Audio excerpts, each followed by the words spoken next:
guys, it's Yay for Yarn, and today I'm going to show you how I assemble my flat circles into an afghan. And this is my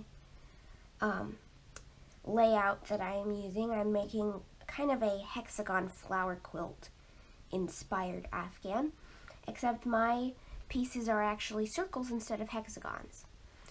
So you will need a yarn needle, mine is metal, some scissors, and some lengths of yarn that go with your colors for your pieces that you're working on.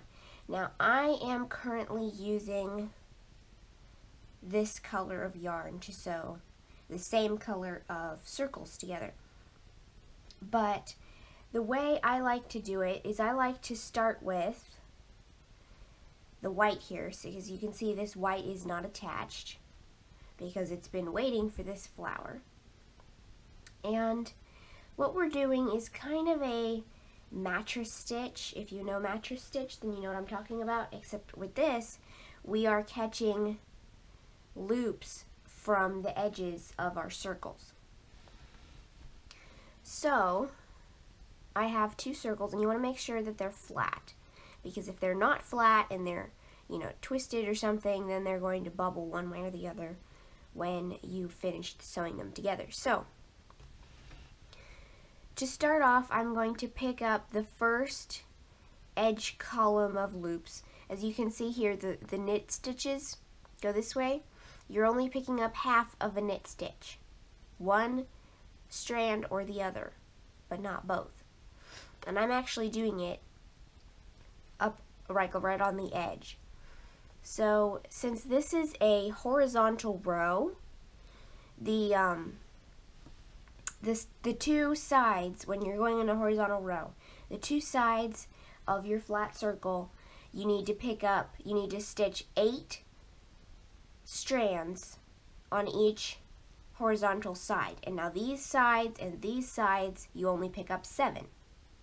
But that is because that the stitch count, the 22 needle Addi Machine, when you are only using half of a knit stitch for every stitch to connect it with the other piece, then you have 44 of these half stitches that you're stitching into. So then, if you want to divide that by 6, you really can't. So you have to do 7 6s, which is 42, and then you've got to have an extra one on each side to make it into 44.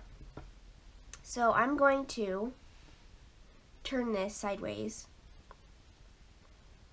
and I'm putting these two together.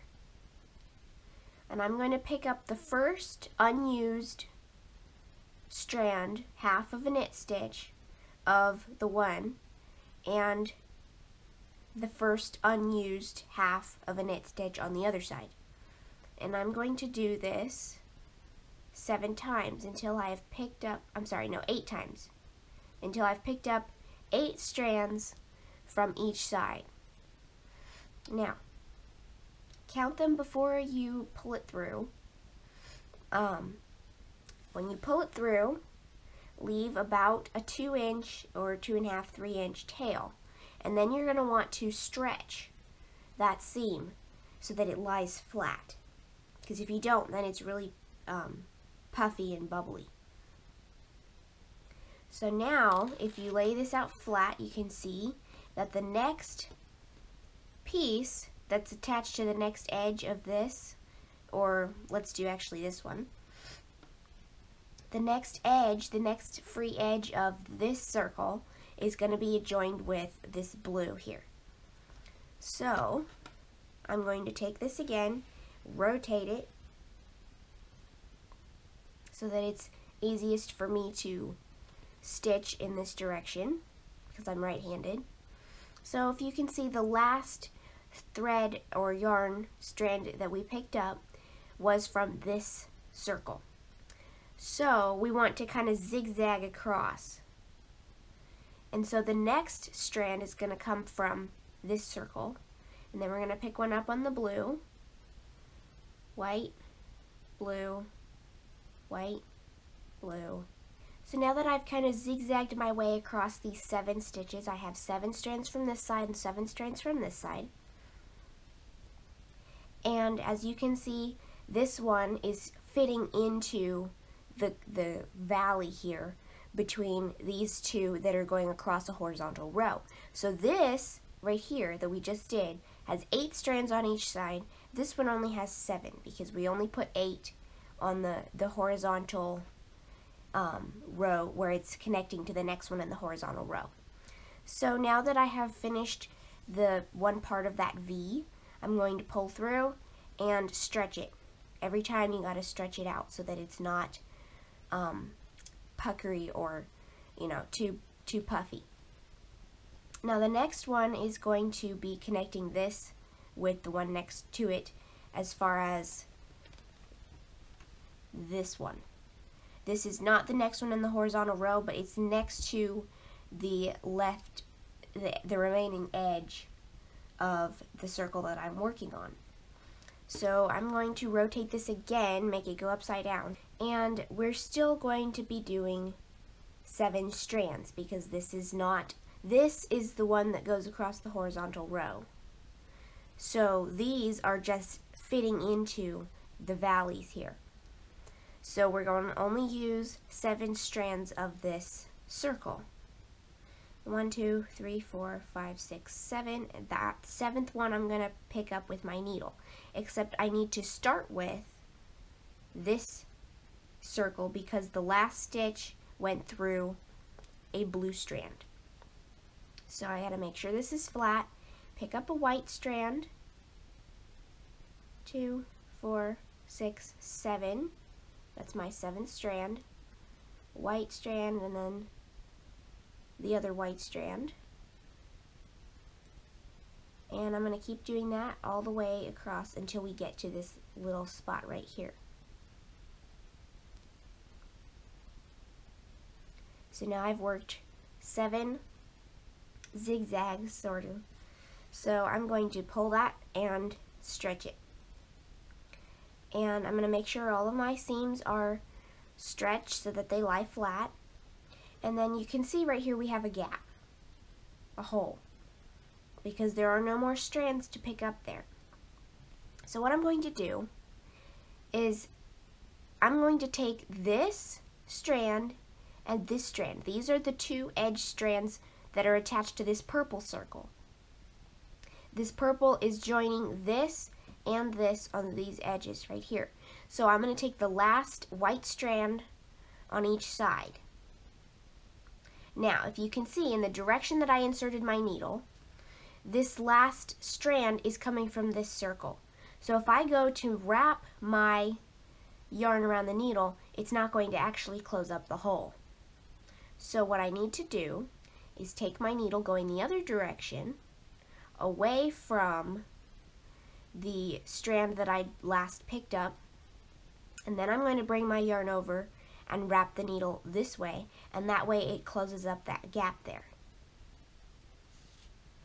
And then one more thing is that I'd like to mention is that when you are making a knot here, the direction that your knot lays, the direction it wants to go, depends on which direction you pull it in, which way you pull it tight.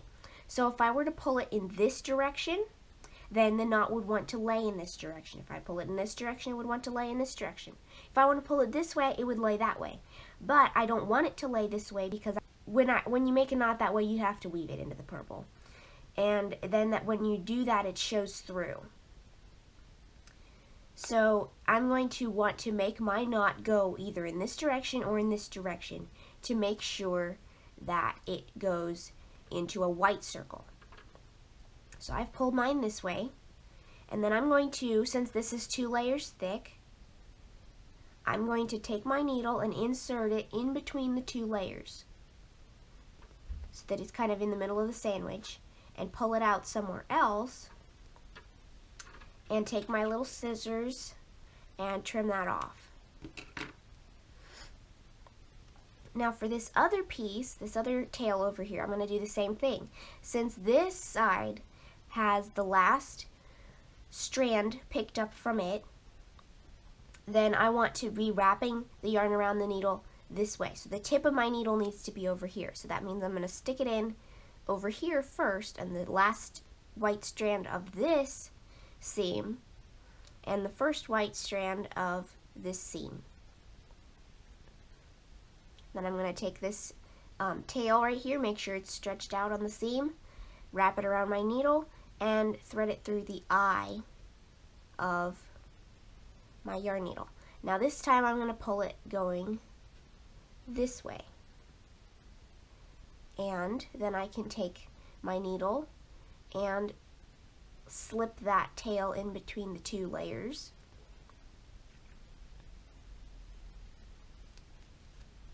And that's a little one, I can just kind of wiggle it so that it lays in between.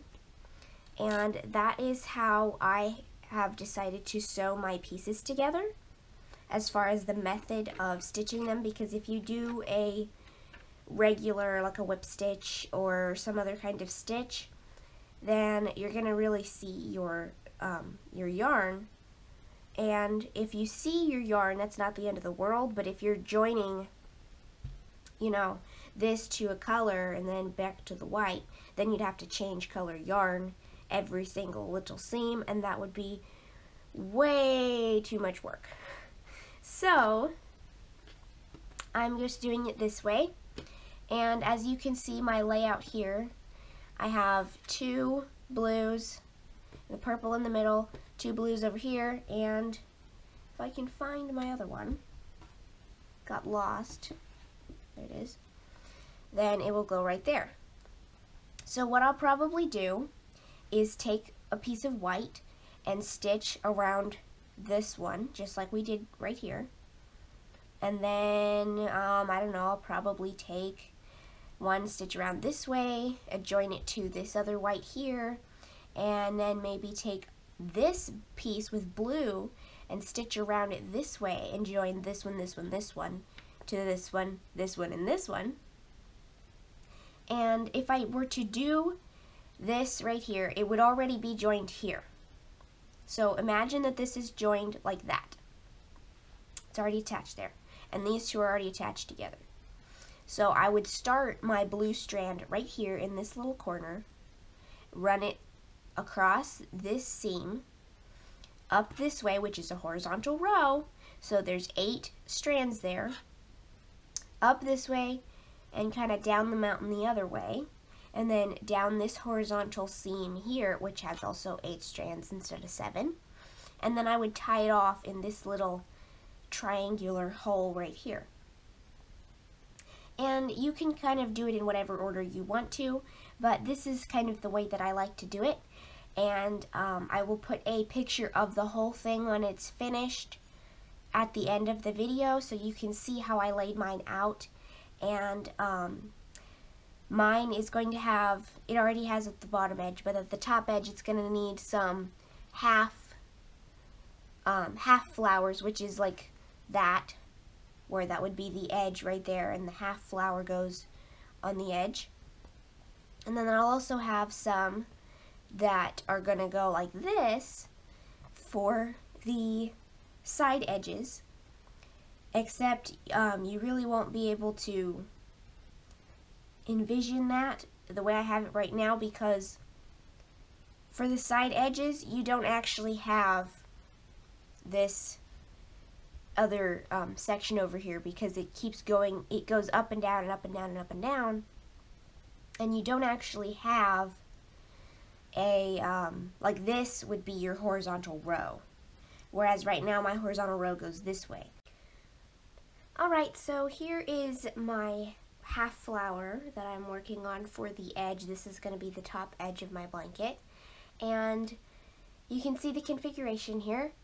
It is attached everywhere except right here and right here, and up this side.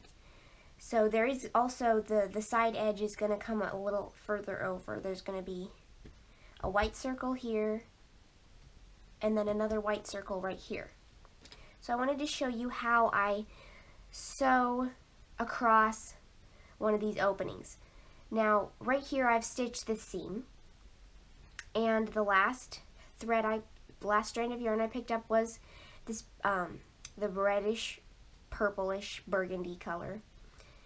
And the next one I would pick up would be to sew this together to pick up one of the first strands of this, except then there's going to be a hole there,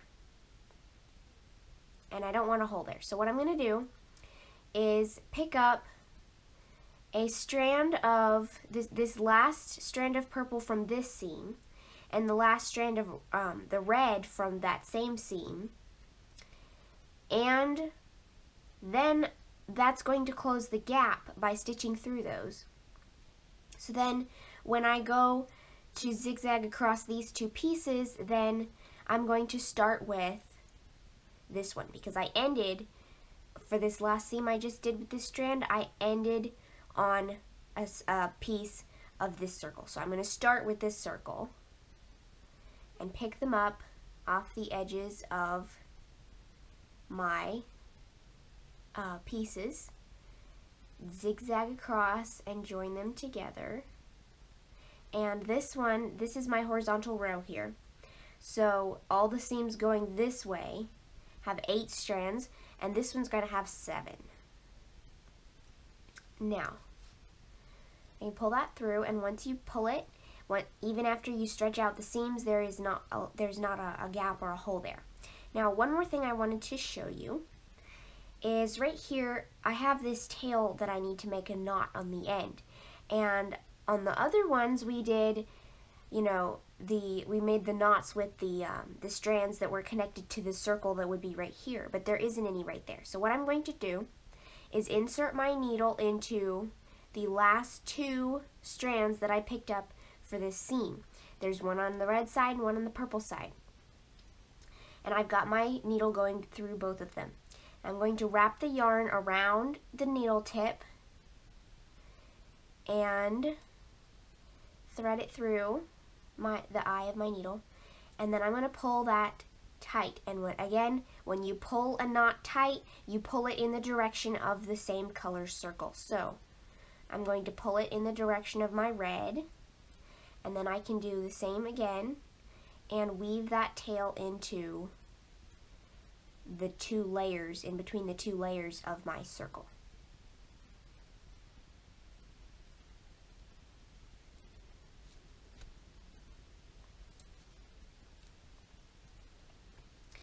So now that you know how to assemble flat circles into one big piece, then maybe you could try to make an afghan of your own. And if you do, I would love to see pictures and see how yours turns out. See you in my next video. Bye.